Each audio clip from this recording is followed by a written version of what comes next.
আজকে যে বিষয়টা নিয়ে আপনাদের সাথে আলাপ করব সেটা হচ্ছে এই জুলাই আগস্টের ছাত্র জনতার আন্দোলন বা অভ্যুত্থান যাই বলুন না কেন, সেটার একটা প্রক্লেমেশন বা ঘোষণাপত্র। যদিও দেরিতে হইলেও প্রায় 2 সপ্তাহ আগে ছাত্ররা এই দাবিটা অস্থায়ী ইন্টারিম গভর্নমেন্টের কাছে করেছিল, কিন্তু আমার মনে হয় অস্থায়ী সরকারে যারা আছে, একমাত্র ডক্টর ইউনূস আর ছাত্র সমন্বয়কদের মধ্যে যে 2 জন আছে, এই 3 জন ছাড়া আর কেউ এই সম্পূর্ণ ব্যাপারটাই কর্ণপাত করেনি, পাত্তাই দেয়নি বেসিকলি। কারণ এটা করতে গেলে এদের যে বৃহত্তর এজেন্ডা, আওয়ামী লীগের পুনর্বাসন, বিতাড়িত নমরুদি বেগম অ্যান্ড কোম্পানি, যারা দেশটাকে গত 16 বছরে চাষের রাজ্যে কায়েম করেছিল এবং লুটপাটের মহা উৎসব চালিয়েছিল, তাদের দোসর যারা বাংলাদেশে এখনো রয়ে গেছে, নেইমলি এই অস্থায়ী সরকারে আছে আসিফ নজরুল গয়ররা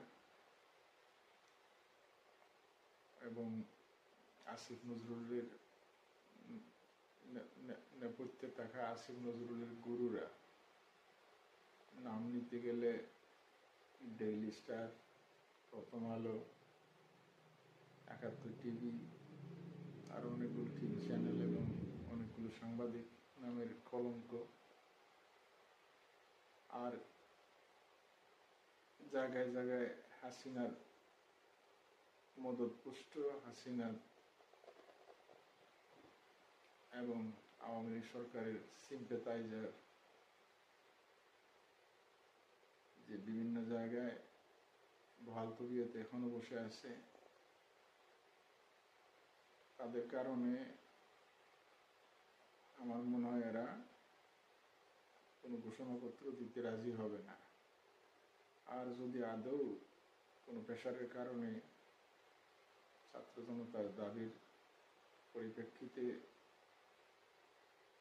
ঘটনাটা যাতে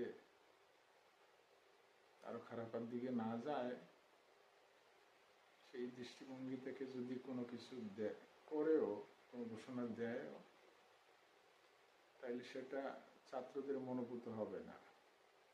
ছাত্র কেন, আমার মনে হয় বাংলাদেশের জনগণের পক্ষে এটা যাবে না। এই ঘোষণাপত্রে আসলে কি থাকার কথা?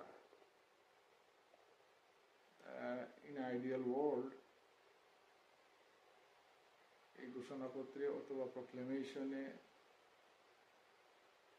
এই অভ্যুত্থানকে অভ্যুত্থান বলে ডিক্লেয়ার করা,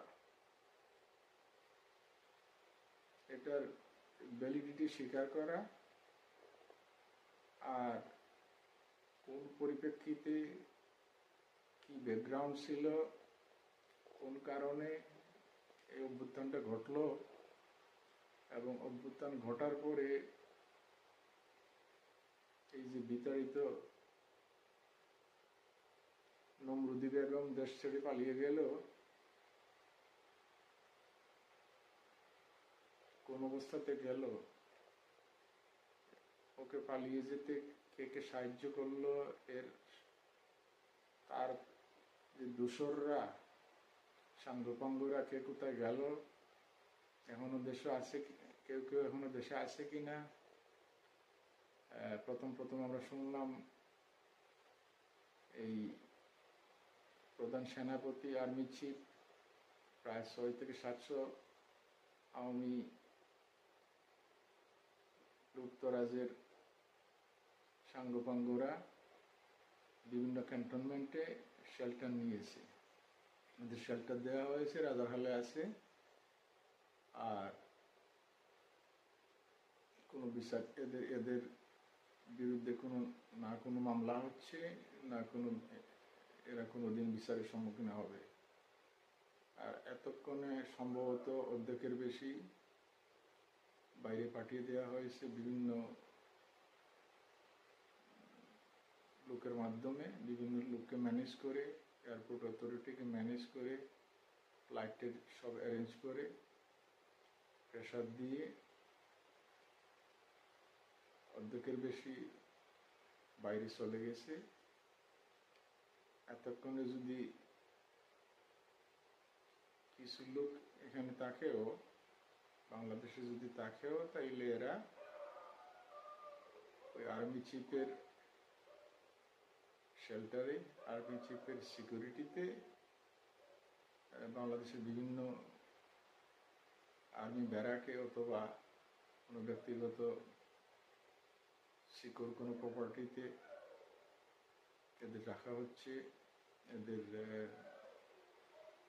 নজরদারি করা হচ্ছে। তো এন্ড অফ দি ডে এই প্রক্লেমেশনটা কেন হওয়া দরকার সেটা নিয়ে কথা বলতে গেলে বলতে হয় যে কোনো বিপ্লব ঘটলে আমরা যদি ইতিহাস ঘাটাঘাটি করি, মানব ইতিহাসে যে কয়েকটা বড় বড় রেভলিউশন হয়ে গেছে, গণ অভ্যুত্থান হয়ে গেছে, বিপ্লব হয়ে গেছে, সবগুলোরই কোনো না কোনোভাবে একটা প্রক্লেমেশন, একটা ঘোষণাপত্র সাবসিকুয়েন্টলি অস্থায়ী কোনো সরকারের পক্ষ থেকে হোক বা কোনো অথরিটির পক্ষ থেকে হোক, দেরিতে হইলেও একটা প্রক্লেমেশন হয়ে থাকে জেনারেলি। আর বাংলাদেশের ক্ষেত্রে এটা আরো জরুরি, কেননা প্রায় 2000 লোক আত্মত্যাগ করলো, 2000 লোক প্রাণ দিল, 2000 লোককে শহীদ করা হলো, এবং কোন অবস্থায় কি নির্মম নির্দয়ভাবে এদের মারা হলো। তো এই অভ্যুত্থানের পরে যদি একটা প্রক্লেমেশন ডিক্লেয়ার না করা হয়, একটা প্রক্লেমেশন না আসে, তাইলে এদের রক্তের সাথে মির্জাফরি করা হবে না, এদের আত্মত্যাগ, এদের এই বলিদান কে অসম্মান করা হবে না, আমার দৃষ্টিতে এদের সাথে মির্জাফরি করা হবে।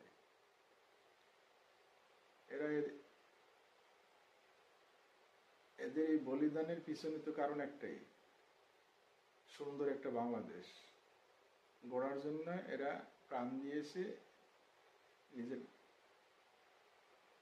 নিজের জীবনকে উৎসর্গ করে শহীদ হয়ে পরপারে চলে গেছে।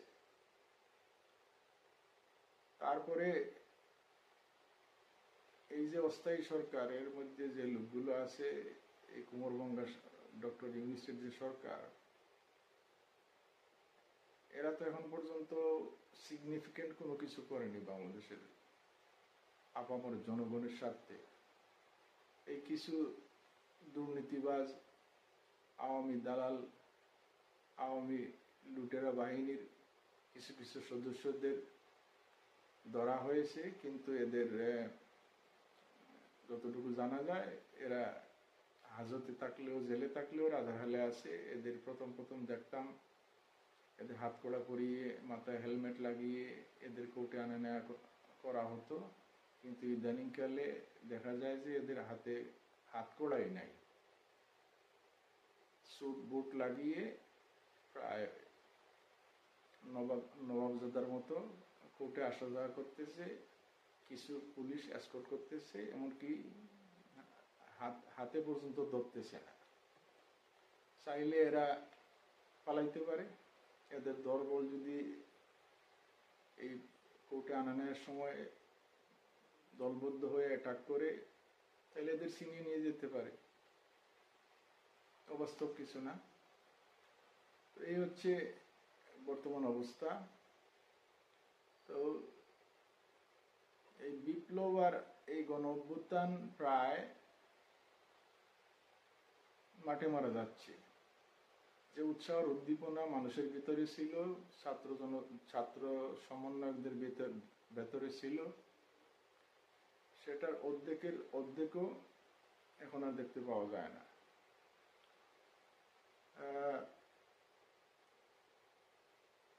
আমি আশাবাদী এই ছাত্র সমন্বয়কদের মধ্যে কয়েকজনের কথাবার্তা শুনে আমি এখন আশাবাদী যে এদের গ্রাউন্ড হোল্ড করবে, এদের দাবি, এদের এই যে প্রক্লেমেশনের দাবিটা এরা ত্যাগ করবে না, এটা কন্টিনিউ করবে। আর দরকার হইলে আবার আরেকটা আন্দোলন করতে হবে। কাদের বিরুদ্ধে? এরা যে ভুলটা করে যে অস্থায়ী সরকারের যে লোকগুলোকে ঢুকিয়েছে, ইচ্ছায় হোক আর অনিচ্ছায় হোক, বিশেষ করে আসিফ নজরুল নামের যে লোকটা, এই লোকটাকে আমি অন্তত মনে করতাম একজন সৎ লোক, শিক্ষিত লোক। কিন্তু এই লোকটার স্বরূপ যখন বাইর হইল, বিশেষ করে আমাদের বিশিষ্ট সাংবাদিক ইলিয়াস হোসেন আমেরিকাতে বসে এই আসিফ নজরুলের যে কীর্তি কাহিনী প্রচার করলো, এইগুলো দেখে আর এই লোকটার প্রতি আমার কেন কোনো লোকেরই আর বিন্দু মাত্র কোনো আস্থা বা সম্মান নাই। আর এই লোক যে কোনো কিছু করবে সেটা প্রায় দুরাশার মতো হবে। কারণ এই লোকটা প্রায় ভারতের পকেটে ঢুকে বসে আছে। ভারতের সকাল থেকে সন্ধ্যা পর্যন্ত ভারত রাষ্ট্রের গুণগান গাওয়া বাংলাদেশের যে কয়েকটা প্রতিষ্ঠান আছে, তার মধ্যে প্রথমেই খবরের কাগজ প্রথম আলোর নাম নিতে হবে, দ্বিতীয়তে সম্ভবত ডেইলি স্টার, তারপরে অনেকগুলো টেলিভিশন চ্যানেল, সময় টিভি, কালের কণ্ঠ, 71 টিভি, শিল্পপতিদের মধ্যে, ব্যবসায়িক প্রতিষ্ঠানদের মধ্যে মেঘনা গ্রুপ, ব্লা ব্লা, আরো কত কি। এইগুলোর পকেটে আসিফ নজরুল অনেক আগেই ঢুকে পড়েছিল। এইগুলোর পকেট থেকে আসিফ নজরুল বাইরে দিতে পারবে না, ইচ্ছা থাকলে বাইরে দিতে পারবে না। আর এরা আসিফ নজরুলকে দিয়ে এদের ভারতীয় দালালির যে এজেন্ডা, সেটাই বাস্তবায়ন করার প্রচেষ্টা চালিয়ে যাচ্ছে। আর এই ভারতের এই দখলদারিত্ব, ভারতের এই লুটপাটের যে বিজনেস চালিয়েছিল হাসিনার 16 বছরের রাজত্বকালে, সেটা এমনও বহাল তবিয়তে সেগুলো এখনো চলতেছে। কি করে চলতেছে? এই প্রথম ধরুন বাংলাদেশে শোনা যায় প্রায় 10 লাখ ভারতীয় এখানে তাকে কাম কাজ করে বিভিন্ন ইন্ডাস্ট্রিতে, ফ্যাক্টরিতে চাকরি বাকরি করে। এর মধ্যে 8 লাখের মতো নাকি অবৈধ, 2 লাখের মতো বৈধভাবে এই দেশে বাস করতেছে। এও আবার যে টাকা টুকা ইনকাম করে, এগুলো কোথায় পাঠায়, কি করে পাঠায়, এগুলোর কোনো হিসাব নাই। আমার মনে হয় 1 টাকাও এই দেশের সরকারকে ইনকাম ট্যাক্স দেয় না, অথবা কোনো ট্যাক্সই দেয় না। বেসিক্যালি এখানে যে রোজগার করে সবগুলো পাচার করে ইন্ডিয়াতে ডলার আর পাউন্ড বানিয়ে। সেটাও বাংলাদেশের আর একটা ক্ষতি হচ্ছে, এই ডলার পাউন্ডগুলো যে যাচ্ছে বাংলাদেশ থেকে বাইরে, সেটা বাংলাদেশের একটা ভ্যালুয়েবল অ্যাসেট, সেখানে বাংলাদেশ মার খাচ্ছে। আর বাকি 8 লাখ যদি সত্যি 8 লাখ যদি এই দেশে অবৈধভাবে চাকরি বাকরি করে থাকে, তাইলে এই 8 লাখ লোকগুলো যে চাকরি বাকরি করতেছে, এইগুলো আমাদের দেশের ইয়াং ছেলেপুলেরা ইউনিভার্সিটি থেকে ডিগ্রি নিয়ে বাইর হয়ে রিক্সা চালাচ্ছে, চাকরি পাচ্ছে না। এরা কি চাকরিগুলো করতে পারতো না? এই চাকরিগুলোর উপর কি এদের প্রধান অধিকার ছিল না, প্রথম অধিকার ছিল না? তো ভারত বাংলাদেশকে কত অ্যাঙ্গল থেকে কতভাবে লুটে ফুটে খাচ্ছে, এগুলোর হিসাব করতে গেলে কয়েক ঘন্টা এটা নিয়ে আলোচনা করতে হবে। এই আজকে শুনলাম আমাদের পত্রিকার লিড নিউজে ভারতের সাথে এই স্বৈরশাসক হাসিনা, খুনি হাসিনা কতটা চুক্তি করে রেখেছিল। প্রায় 160টার মতো নাকি ভারতের সাথে হাসিনার শাসনকালে চুক্তি করা হয়েছিল। এর মধ্যে সম্ভবত 1/3 অথবা 1/4 বাংলাদেশের জনগণ জানে, আর বাকিগুলো সব গোপনীয়, সব সিক্রেটলি সাইন করা মেমোরান্ডাম অফ আন্ডারস্ট্যান্ডিং অ্যান্ড বিভিন্ন এগ্রিমেন্ট। তো এগুলো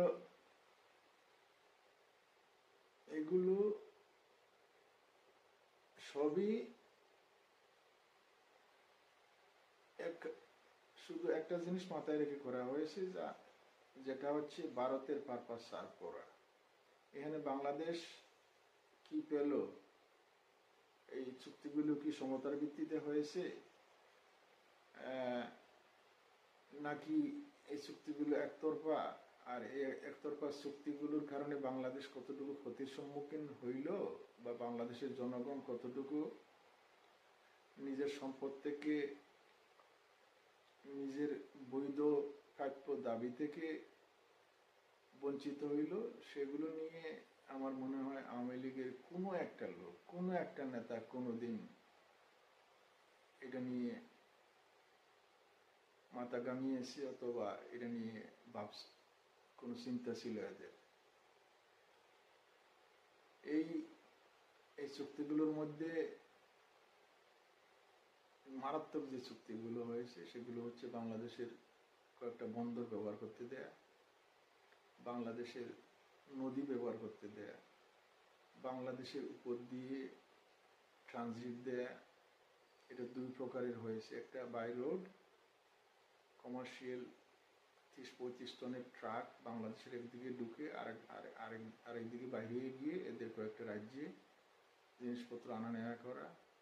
এই জিনিসপত্র আনা নেওয়ার মধ্যে অস্ত্রশস্ত্র আনা নেওয়া হইতে পারে, যেটা মাঝখানে ট্রাক থামিয়ে এই অস্ত্রগুলো বাংলাদেশে আনলোড করে বাংলাদেশের জনগণের প্রতি ব্যবহার করা হইতে পারে। সেটাও আশ্চর্যের বিষয় না, এটা শুনে কেউ আশ্চর্য হবেন না। আর এর চেয়ে আরো মারাত্মক যেটা হচ্ছে, সেটা হচ্ছে বাংলাদেশের ভূখণ্ডের উপর ট্রেন লাইন বসিয়ে অথবা এক্সিস্টিং কোনো ট্রেন লাইন ব্যবহার করে বাংলাদেশ হয়ে ভারতের একটা রাজ্য থেকে আরেকটা রাজ্য পর্যন্ত ট্রেনের ট্রান্সশিপমেন্ট এর চুক্তি। এখন ভাবুন তো, বাংলাদেশ হয়ে যদি ইন্ডিয়ার ট্রেন বাংলাদেশে ঢুকে, বাংলাদেশের একদিকে ঢুকে অন্যদিকে বাইরে হয়ে ভারতের অন্যান্য রাজ্যে জিনিসপত্র নিয়ে যাওয়ার চুক্তি হয়ে থাকে, তো বর্তমানে ভারত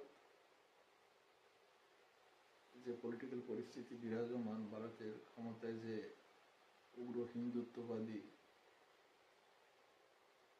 বিজেপি, RSS, বজরং দল, শিবসেনা নামের উগ্র হিন্দুত্ববাদী সংগঠনের রিপ্রেজেন্টেটিভ বিজেপি পার্টি মুসলমানদের প্রতি, বাংলাদেশের প্রতি কি মনোভাব রাখে সেটা পুরো বিশ্ব জানে।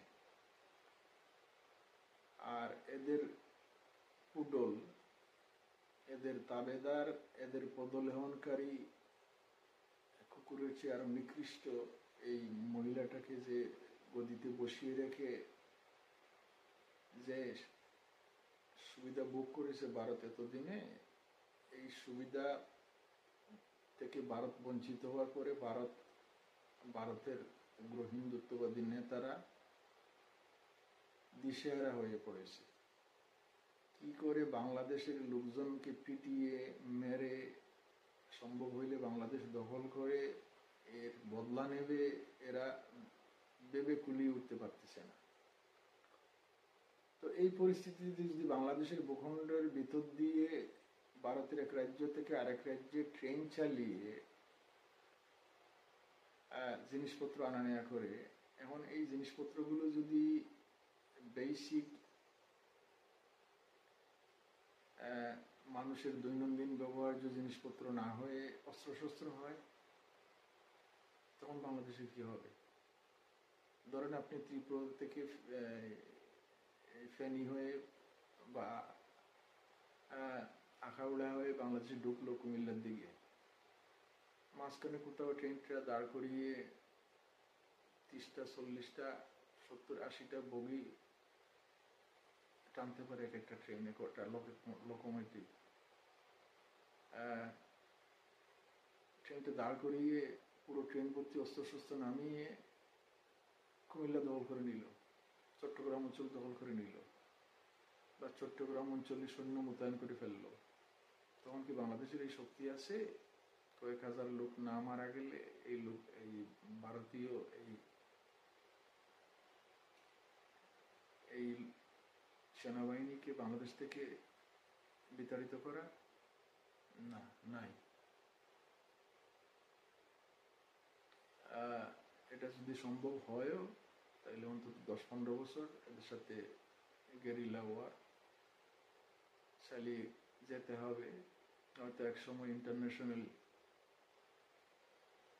চাপে যদি শূন্য উইথড্র করেও, তাইলে এতদিনে সম্ভবত বাংলাদেশে কয়েক হাজার লোক মারা যাবে, রক্তারক্তি হবে।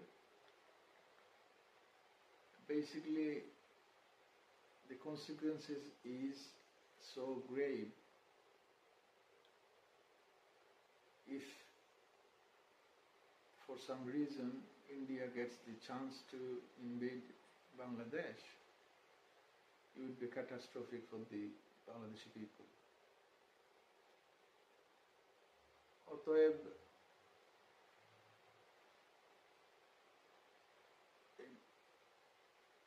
আমাদের বাংলাদেশিদের, বিশেষ করে আমাদের ছাত্র ভাই বোনদের, যারা এই আন্দোলনের লিড করেছে, আর হিয়ার এন্ড দেয়ার কিছু পলিটিক্যাল পার্টির কিছু কিছু লোক হয়তো আন্দোলনে শরীক হয়েছিল, যেটা এখন বাড়িয়ে ছাড়িয়ে পলিটিক্যাল পার্টিগুলো এই আন্দোলনে তাদের ভূমিকার গুণগান গাচ্ছে। কিন্তু গত 16 বছরে হাসিনা এবং তার পেটুয়া বাহিনী মিলে বিএনপির উপর যে জুলুম অত্যাচার করেছে, সেই জুলুম অত্যাচার থেকে বিএনপি আওয়ামী লীগের উপর যতটুকু রাগান্বিত হওয়ার কথা ছিল, এই ছাত্র আন্দোলনের সুযোগে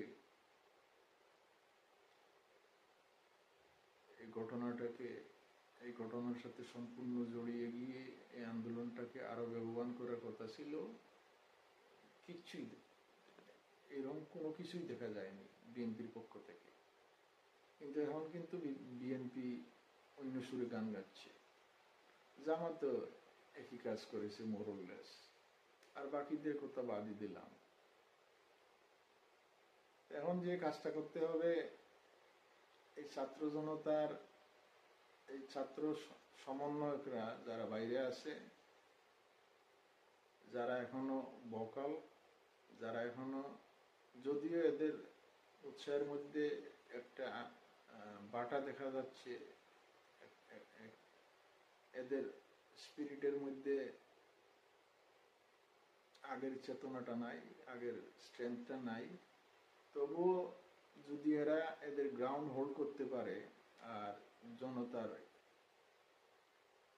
বাংলাদেশের আপামর জনতাকে সঙ্গে নিয়ে যদি স্ট্রংলি এই প্রক্লেমেশন এর ব্যাপারটাকে এরা ভুলে না যায়, এটা আর এটার দাবিটা কন্টিনিউ করতে থাকে, তাইলে হয়তো এই অস্থায়ী সরকার, এই ইন্টারিম গভর্নমেন্ট হয়তো একটা প্রক্লেমেশন দিতে রাজি হইতে পারে।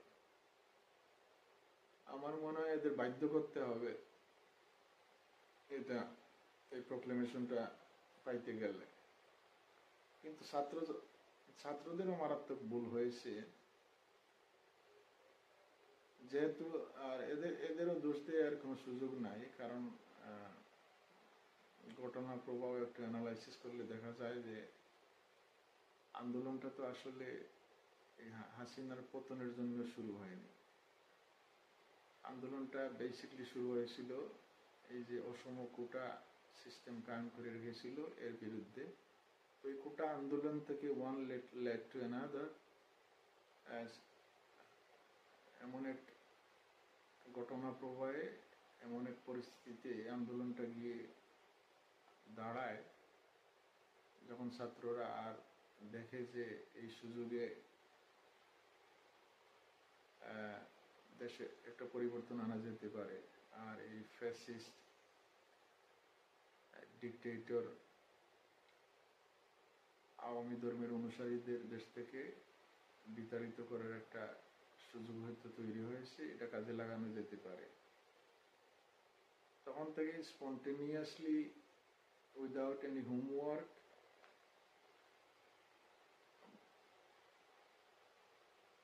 যা কিছু ঘটেছে সব ন্যাচারাল প্রসেস বলতে হবে। এই ন্যাচারাল প্রসেস অনুযায়ী শেষ মুহূর্তে হাসিনা যখন দেখলো, আর বা বাধ্য করা হলো হাসিনাকে, শেষ করে এই সেনাবাহিনীর লোকগুলো, সেনা প্রধান, এও আবার এই সেনা প্রধান কোন অধিকারে, কার সাথে আলোচনা করে, কোন কারণে পুরো দিন ভারতীয় বিভিন্ন নেতার সাথে, ভারতীয় সেনাবাহিনীর সাথে কি করে হাসিনাকে, if it comes to that, যদি হাসিনাকে বাংলাদেশ থেকে বিদায় করতে হয়, তাইলে কি করে, কিভাবে, কোথায়, কি দিয়ে হাসিনাকে ভারতে পাঠানো যাবে, এই নিয়ে এই লোকটা যে জাতির সামনে যে ভাষণ দিল, তার আগ পর্যন্ত এই লোকটা এই কাজই করেছে। সেটাও একটা বিচারের বিষয়। যে লোকটা এখনো সেনাবাহিনীর প্রধান হিসাবে বহাল তবিয়তে আছে, এই লোকটা হাসিনাকে দেশ ছেড়ে পালিয়ে যেতে, এও আবার ভারতে, যেখানে হাসিনার জন্ম বলতে হবে, যেখানে হাসিনাকে গ্রুমিং করে বাংলাদেশে পাঠানো হয়েছিল 75-এর এই সেনাবাহিনীর যে কূপ হয়েছিল, এই কূপ পরে হাসিনার পুরো পরিবারকে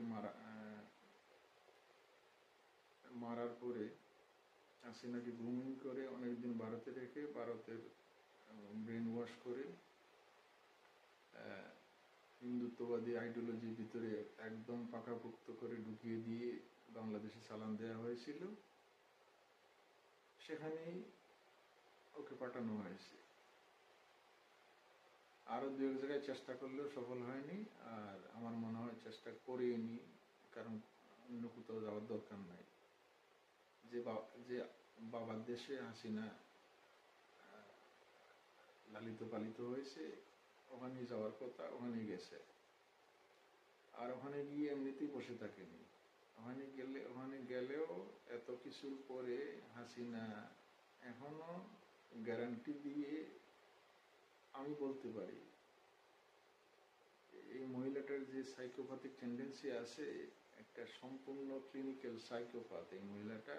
এখনো আশায় বসে আছে ভারতীয়দের কথাবার্তা, ভারতীয় নেতা টেতার সাথে আলোচনা করে এখনো বসে আছে এই আশায় যে আজ হোক আর কাল হোক হাসিনা আবার দেশে ফিরবে, আওয়ামী লীগের পুনর্বাসন হবে। এখানে যে দালালগুলো রেখে গেছে এদের মাধ্যমে এই প্রচেষ্টা হাসিনা চালিয়ে যাচ্ছে, আগামীতে চালিয়ে যাবে, আমরণ চালিয়ে যাবে। আর ভারত এই চেষ্টা করতে থাকবে, কারণ হাসিনাকে যদি আবার গদিতে এনে বসানো যায় তাইলে এই যে লুটতরাজ করেছে তারা এতদিন, এটা আবার এটা রিইনস্টেট করা যাবে, আবার এটা শুরু করা যাবে। তো দেখা যাক কি হয়, কোথাকার পানি কোথায় গড়ায়। কিন্তু এই প্রক্লেমেশনটা একটা জরুরি বিষয়, একটা প্রক্লেমেশনের দরকার। একটা প্রক্লেমেশন ছাত্রদের হাতে থাকলে, ছাত্র জনতার হাতে থাকলে এই অভ্যুত্থানটাকে লেজিটিমাইজ করা যেত, এটার ভ্যালিডিটি বাড়ত। আর এটার একটা ডিক্লিয়ারেশন পাওয়া গেলে, এটার একটা প্রক্লেমেশন পাওয়া গেলে, এটার উপর ভিত্তি করে আগামী বাংলাদেশ কিরকম হবে এর একটা রূপরেখা তৈরি করা যেত। ভুল হয়ে গেছে ছাত্রদের এই আন্দোলনের পরে, এই অভ্যুত্থানের অল্প কিছুদিনের ভেতরেই এদের কিছু বিশিষ্ট বিচক্ষণ রাজনীতিবিদ, আইন বিশেষজ্ঞ লোকদের সাথে বসে একটা খসড়া তৈরি করা দরকার ছিল এদের। এরা কোনো হোমওয়ার্ক করেনি, সম্ভবত এই বিষয়ে এরা ভাবেইনি যে কেওটিক সিচুয়েশন তৈরি হয়েছিল আহত, এই আন্দোলনে আহত লোকগুলোকে নিয়ে, আরো অন্যান্য বিষয় নিয়ে। এরা সম্ভবত এইদিকে এই জিনিসটার উপর কনসেন্ট্রেটই করতে পারেনি। তো ইংরেজিতে একটা কথা আছে, বেটার লেট দেন নেভার। দাবিটা এরা উত্থাপন করেছে সম্ভবত মাসখানেক আগে, এই প্রক্লেমেশনের দাবিটা। এটার উপর লেগে থাকতে হবে, এই ক্ষেত্রে সাথ দেওয়া যাবে না। আর এর ভিতরে যে কাজটা করতে হবে, অনেকগুলো হোমওয়ার্ক করতে হবে, বিশিষ্ট বিচক্ষণ রাজনীতিবিদদের সাথে আলাপ করে একটা খসড়া তৈরি করতে হবে যে প্রক্লেমেশনে কি থাকবে, কখন থেকে, কোন কোন ঘটনা থেকে এটা শুরু হবে, এই প্রক্লেমেশনে কি কি মেনশন থাকবে, ব্যাকগ্রাউন্ডটা কি ছিল, কোন অবস্থায় অভ্যুত্থানটা ঘটলো, আগামীতে বাংলাদেশের জনগণের চাহিদা, আশা আকাঙ্ক্ষা পূরণ করতে গিয়ে এই প্রক্লেমেশনে বাংলাদেশের ভবিষ্যৎ সম্বন্ধে কোন কোন বিষয় থাকতে হবে, এ সমস্ত ব্যাপারে এদের একটা খসড়া তৈরি করতে হবে। যে খসড়াটা হাতে নিয়ে এরা ফিজিক্যালি যখন দাবি দেওয়া উত্থাপন করবে বিভিন্ন সভা সেমিনারে, তখন এটা লোকজনকে দেখিয়ে, আপনার হাতে যদি একটা কাগজ থাকে আর আপনি এটা নিয়ে কোনো একটা দলের সাথে, একটা লোকের সাথে আলোচনা করেন যে এই হচ্ছে আমার দাবি, এগুলো আমি চাই জনস্বার্থে, এগুলোর বাস্তবায়ন চাই, এগুলোর প্রক্লেমেশন চাই, এগুলোর ডিক্লারেশন চাই, আমি রাষ্ট্রের পক্ষ থেকে এগুলোকে ভ্যালিডেট করতে চাই। তখন কিন্তু আপনার আর্গুমেন্টটা অনেক স্ট্রং হবে, as opposed to হাতে যদি কোনো কিছু না থাকে শুধু মুখে বললে কোনো কাজ হবে না। একটা লোক শুনেও যদি এক কান দিয়ে ঢুকাবে আর এক কান দিয়ে বাইর করবে। তো আমি আশা করব এই ছাত্র সমন্বয়করা, বিশেষ করে এই প্রথম সারির এক দুইজন যারা এখনো বকেল আছে, এদের সাথে আরো কিছু, এদের মধ্যে সম্ভবত আরেকটা দল, আরেকটা ব্রাঞ্চ তৈরি হয়েছে, নাগরিক কমিটি না কি জানি, এরা সবাই মিলে, এখানে আরেকটা জিনিস আমি বলতে চাই, এদের ঐক্যের মধ্যেও ফাটলের চিহ্ন দেখা যাচ্ছে, কিছু কিছু সিমটম দেখা যাচ্ছে। এদের মধ্যে আগের ঐক্যটা সম্ভবত নাই, এদের মধ্যে কিছু মতবিরোধ তৈরি হয়ে গেছে। যদি আমার অনুমানটা ঠিক হয় তাইলে এই অভ্যুত্থানের কোনো ফায়দা বাংলাদেশের লোক জীবনেও দেখবে না। ওই এক দলকে বাংলাদেশ থেকে তাড়িয়ে দেওয়া হয়েছে, আরো একটা দল আসবে, অথবা আওয়ামী লীগও আবার 6 মাস 1 বছর পরে আবার পুনর্বাসিত হয়ে আবার গদিতে বসলেও আমি সারপ্রাইজ হব না। অথবা আরেকটা দল আসবে, খেয়ে আসবে, কার আসার সম্ভাবনা বেশি আমরা সবাই জানি। এরাও যে দোয়া তুলসী কথা, সে কথাটাও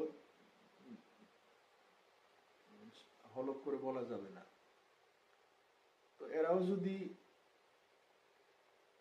নতুন যারা আসবে তারাও যদি এই লুটতরাজ, এই গুমখুন, এই রাহাজানি, এই অত্যাচার, এই জুলুম, এই বাজার সিন্ডিকেট, এই ব্যাংক লুটপাট এগুলো কন্টিনিউ করে, তখন বাংলাদেশের আপামর জনগণের কোন অবস্থা হবে সেটা একটা সিরিয়াস বিষয়, সেটা একটা ভাববার বিষয়।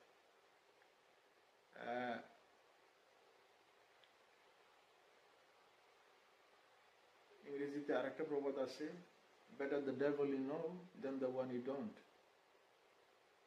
মানে যে শয়তানটাকে আপনি জানেন সেটা সম্ভবত ভালো সেটা থেকে যেটাকে আপনি জানেন না অথবা চেনেন না। তো এইসব পরিস্থিতিতে এই প্রক্লেমেশনটা আসা জরুরি, এই ঘোষণাপত্রটা আসা জরুরি। আর এটা পেতে গেলে ছাত্র জনতাকে, ছাত্র সমন্বয়কদেরকে, ছাত্র নেতাদের লেগে থাকতে হবে, ওখানে কোনো সাথ দেওয়া যাবে না। They have to hold their ground and continue raising voice until the mission is complete। তো আজকে এই পর্যন্তই। আগামীতে আপনাদের সামনে আরো কোনো একটা বিষয় নিয়ে আবার হাজির হব।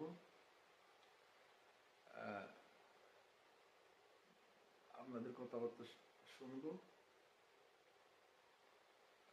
কমেন্ট করে আপনারা আপনাদের মতামত জানাবেন। আর আমরাও দেশ সম্বন্ধে, অথবা আমরা বাইরে যারা থাকি, যেমন আমি ইউকেতে থাকি, আমরা ওখানে কি করি, কোন অবস্থায় আছি, বাংলাদেশ নিয়ে আমাদের ধারণা কি, আমরা বাংলাদেশ নিয়ে আদৌ ভাবি কি না, বাংলাদেশের ভবিষ্যৎ সম্বন্ধে আমরা কতটুকু কন্ট্রিবিউট করতে রাজি আছি, এই যে অভ্যুত্থানের সময় আমাদের কি করলাম, আমাদের অবদানগুলো কি, বাংলাদেশের উন্নত একটা বাংলাদেশের জন্য, একটা ট্রুলি ডেমোক্রেটিক বাংলাদেশ গড়ার পরিপ্রেক্ষিতে আমাদের কি অবদান ছিল, সেগুলো নিয়ে আপনাদের সাথে পর্যায়ক্রমে আলোচনা করব। আমার চ্যানেলটাকে সাবস্ক্রাইব করবেন আশা করি, আর আপনাদের বন্ধু বান্ধবদের সাথে শেয়ার করবেন, আর কমেন্ট করে আপনাদের মতামত জানাবেন বাংলাদেশের বর্তমান পরিস্থিতির বিভিন্ন বিষয় নিয়ে। আজকের মতো এতটুকুই। সবাই ভালো থাকবেন আর সবাই সতর্ক থাকবেন। আজ এই পর্যন্তই, এখন বিদায় নিচ্ছি আপনাদের কাছ থেকে। আগামী আর এক সময় আরেকটা বিষয় নিয়ে আলোচনা করব। সবাই ভালো থাকবেন। আসসালামু আলাইকুম। বাংলাদেশ জিন্দাবাদ।